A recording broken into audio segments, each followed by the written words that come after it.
Merhaba, hoy vamos a ver uno de los dos tipos de armonía vocal. En este caso es la armonía vocal menor.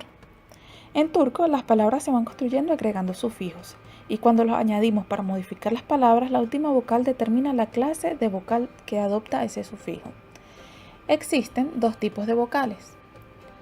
Las posteriores, a, u, o, u, y las frontales, e, i, u, u.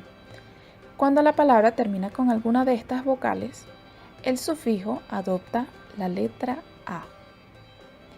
Y cuando la palabra termina con algunas de estas vocales, el sufijo adopta la letra E. Acá tenemos algunos ejemplos. Araba, arabalar. Kız, kızlar. Top, toplar. Kutu, kutular. Ev, evler. Fil, filler. Göl, göller. Yüz, yüzler. Listo, dale like si te gustó, suscríbete a mi canal y sígueme por todas mis redes sociales. Nos vemos en el próximo video. Güle güle.